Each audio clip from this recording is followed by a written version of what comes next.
Hello friends, welcome to the corporate sales department of Henry Harvin Education. Thank you for joining in Henry Harvin. In this video, I want to give you a basic orientation as to what would be expected from you in this profile of being in corporate sales department. So, Henry Harvin Education is an edtech company. We offer upskilling and deskilling courses for professionals, right? So, in companies, you see there are employees from different departments who always want to upgrade their skills to grow up their career in their careers. Number one. Number two, we have organizations who have certain expectations from their employees to do certain tasks, but the employee doesn't have that skill with him or her, and that is where the organization wants that their employee gets that skill so that this task gets completed, right? So these are the two major reasons. One is that organization is spending money on the training of that employee for that employee to deliver certain tasks. Number one. Number two, organization is delivering this particular training to the employee for employee upliftment, right? So that experience of an employee within an organization improves. These are the two major reasons why trainings majorly are bought by organizations. Now, talking about the first perspective, the ROI is immense, right? Because today the cost of hiring has increased tremendously. Number one. Number two, the overall business scenario is so positive today in most organizations in most countries that the growth that the benefit from the growth or benefit from a certain task is so high in comparison to the cost that the ROI happens to be very high. So ROI of training happens to be very high because that you are spending once for that particular skill. However, the benefit the organization will keep on reaping every month or every year, right? So it accumulates, the return accumulates, and that benefit in turn becomes very high. Because for a task which, if in case you had to hire someone from outside and pay an extra salary, you don't need that person. Number one. Number two, you don't know that even if the person who will be coming next will be, how long will that person be staying with the organization, and that is the main reason why employees want to upskill their current employees for their skills to get enhanced to the next level, and that is where they're spending. So you have to understand the selling in corporate sales is a very different way in comparison to the B2C sales. Here there is no set rule. Here you have to understand, from when you're talking to the client, you have to understand what kind of a requirement you have, right? You have to hear from them first, and then do not offer them a standardized program. You have to offer them a solution to their problem. Guys, please mind it. In corporate sales, you are here to solve the problem of the organization, whether it be from employee welfare initiative or it will be some organization expectation related. Majorly, these two are the major areas of interest why organizations want their employees to get trained on certain topic. That employee can be of any level. That can be a senior level, executive level person. That can be a junior level person. That can be middle level person. That can be management person. That can be technical staff. That can be a ground staff also. The blue collar staff. It can be any department, right? So at Henry Harvin, we have training for every specific department. So you have to understand from the person whom you're speaking with. Generally, who will talk? Either the team lead will talk, or the HR will talk, or basically someone who's from the function only. Either functional heads will talk. Maybe the team leads or the managers or the senior managers or maybe the owners or the C-level people, or the HR or L&D person will talk. Relatively in smaller organizations, you will find that the same department people are talking. In bigger organizations, you will see HR and L&D talking. But there is no set rule who will be talking to you for this requirement. But your job on the call is to understand from the client what exactly the requirement is, and then offer a solution. You have to give them trust that yes, they have experience delivering to trainings to give name while on call. Give the names of the corporates. Give the names of the corporates with whom Henry Harvin has delivered, or the trainers of Henry Harvin have delivered, right? Because they are the ones who will be who will be delivering to the clients, right? So you guys have to tell them the client name, that okay, we have exposure delivering to these client names, right? So in that case, try to give names of those clients who happen to be competitors to the company, who's coming to you, right? Either you give names of the competitors or names from the same industry. If in case you do not have such clients as an organization that didn't happen, then you check with the trainers and take those names which trainers have delivered to the same kind of industry. If in case both parties do not have, you still have to say something, right? So tell the names of both big organizations and small organizations, because you have to gain trust of your client while being on call with them. So give them names of the organizations, tell them that you have delivered such kind of trainings to certain organizations, gain their trust while being on call, but focus more on understanding their requirement means what, why do you want this training, what are topics expectations is, if in case they say that okay, we don't know what topics, you tell us, and maybe just tell them ask them what exact problem is it, why do you think, maybe for example, if you're talking about Six Sigma training or maybe Stack Figure training, then how did you arise to this requirement of having Six Sigma training, where did this name come from, who proposed this name, what expectation is it, what do you want, what difference do you want employees should be having, right? Currently this is their skill, what difference do you want in their skill should come, right? So that we know what the clear expectation from your side is. When do you want this training? How many participants would there be? What is their education background? What is the age group level? Why do we ask age group? Because people from higher age group, generally it's difficult to handle that kind of an audience. People from middle to lower level of our age group audience, it's more easier to handle them because they're relatively lesser stubborn. They're lesser stubborn, and they are easier to grab knowledge. They can easily grab knowledge also, right? So understand the requirement by asking these questions. Why do you want this training? Who wants this training? Understand the background of these. Who wants this training? And when do you want this training? Right? Do you want a weekend batch, a weekday batch? Do you want it maybe in the office hours till 6 p.m. or after 6 p.m.? Uh, Along with training, what else would you can also upsell them consulting, right? Training means in simple words that you're giving them gyan, right? You're giving them gyan, which is more maybe practical in nature, maybe life training. So that is more of a gyan taking, right? Consulting is wherein you're giving them services to implement that gyan also, or maybe you're acting as a manager or as a coach while that gyan is being implemented, wherein you are acting as consulting, right? You are helping them in solving their problems at the time of implementation.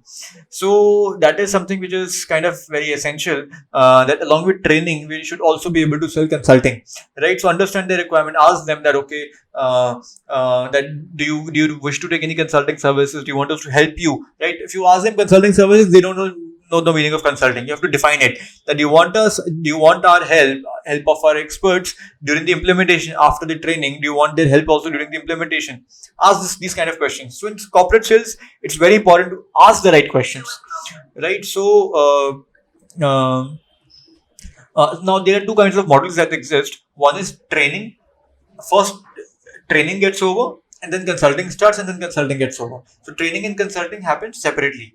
Other model is that training and consulting both are happening parallelly. Training, consulting, training, consulting, training, consulting, training, consulting, right? So model one is training gets over, then consulting starts. Second is that maybe one class of training happens, then implementation of the training happens to consulting. One class of training happens, then consulting happens.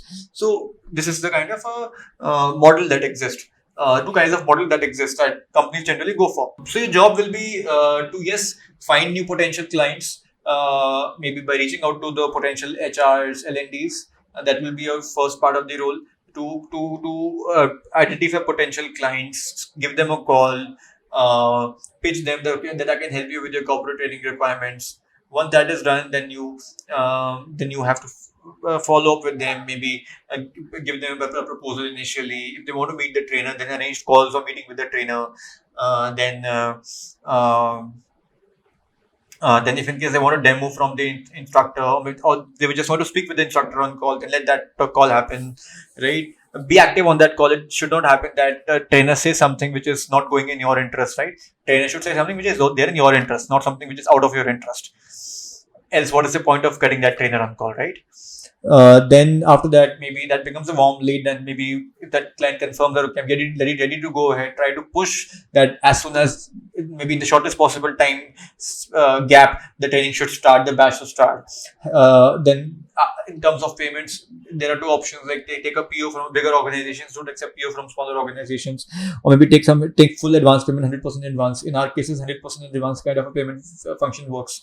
And then with the batches delivered, then maybe release the certificates. But make sure that your payments are received before you give the certificates. Else, do not either complete the training if your payment is not received, or don't deliver the certificate. Then the training gets over, certificate is delivered. Parallel, you pitch them for consulting. As soon as the training gets over, pitch them for consulting, pitch them for extra training, right? So this is how the process kind of works. And training and consulting happens parallelly, and we have training for every business function, right? So if in case one of the departments has taken training from your side, you can ask that particular TL or manager, please connect me with, for example, your sales manager, so that I can share with them our sales training portfolio, or maybe connect with me or with your marketing team, or maybe with your production head, maybe with your tech team, maybe with your L&D team, or with your HR, so that I can pitch our other portfolio trainings to them, right? So if you're entered to an organization, try to open up the entire umbrella. Now, in some cases, you would also have to meet the company with people, right? You have to either go to their office face-to-face meeting, or maybe have a or maybe virtual meetings would happen in any case. But in some cases, you would have to have a physical meeting either before the batch or after the batch. So be very active for that also, because that also may be the scenario, right? So you would have to maybe go and meet the clients in their premise, understand their requirement. In some cases, meetings with the trainers may also happen. So if in case to convert a client, if that is required, then it is required. You cannot avoid it. So I think that's pretty much. So all the very best. Rest, be in touch with your manager, be in touch with me. If you have any issues, this is one department which has huge potential. Companies have huge budgets to spend on trainings. It's just that we have to be active in doing our follow-ups, because follow-ups is something which we want to win via, right? So our product is good, but follow-ups is more important, right? Because if you don't follow up, even if your product is better than the other person, that other person may win, because clients have this perception also that if in case that this person for business is not following right now, do you think later on after the sales will that person even pick my call, right? If in case as of now only he's not active, right? After taking money, people generally get less active, right? So you have to understand that psyche also. So be very active in your follow-ups. Maybe call that person every day, even if that person has told that okay, call me on Monday. He says call me on Thursday. Give them a call on Wednesday, reminding them tomorrow I'll be calling on Thursday. If they say in the evening I have a call with you, then in the morning give them a call and reminding them. Be very aggressive in follow-ups, right? And if in case you're competing with big clients, we have also won a lot of projects in which we were competing with KPMGs and EYs of the world also. That is merely through follow-ups, because no matter how big their brand was, our follow-up really helped us. We were aggressive. We were before time. We immediately went and visited them. Even if your client, for example, if you're visiting some city or some location, for example, you're going to Gurgaon from Noida, right? So there, if in case you would have to visit, you're there to visit two companies, and you know that there are three more companies to visit, then just visit, give a cold visit if in case that person is not picking your call. Try to be more aggressive, try to be more imposing, that if in case that person is not available to meet, just go and visit their office. What will be the extreme, right? They will simply say, no, okay, I'm not available, I cannot meet you. No worries, go to the next door, right? So if you have two scheduled meetings and rest are unscheduled meetings, but they are potential clients, just go and visit. I have a success story. We cracked one client, Coke Business Solutions, and I just went when I was in Bangalore. I went to Bangalore for some other client, but it just happened to be that I was free and I thought maybe let me just go and visit this company. So I went at the main door. It was a big building, a big 10-15 floor building, and they had a multi floor office space. So I went to this ground. I had a barrier in the security. They didn't let me in. Then I just cooked up a story. I went to the reception. There I told, okay, I want to meet this person. We didn't have a scheduled meeting with him, but I just said to him that yes, I have a meeting with this person, ABC person. And then he gave the person a call. Then eventually this person who was not pitching my call gave me a call back that okay, you are there at the reception. Oh, and I gave him a sorry. I was returning I'm returning to Delhi tomorrow. I just came to say you hi. If you could just meet me for 2 minutes. Then eventually he came down. He signed my card, my security card. He had let me in on the 7th or 8th floor, and then we had a quick chat. Then eventually his manager was there. He brought his manager also. We had a good discussion. and then we won this account. Next week we got the PO, right? So meeting which was not even scheduled, we got a 5 lakh rupees of PO just because I just went and visited even without a meeting, right? So that really helps. There was a client called IF Finance. We won the KPM against KPMG. We won the Six Sigma account, and they were very happy with our trainings. And that happened because we were aggressive in our follow-ups, right? We immediately gave them what they want, and we gave them on time. That really counts. So please consider these factors, these soft skills, these aggressiveness, these agility. These really matter more than anything else in converting a client. So with that, I wish you all the very best. Thank you.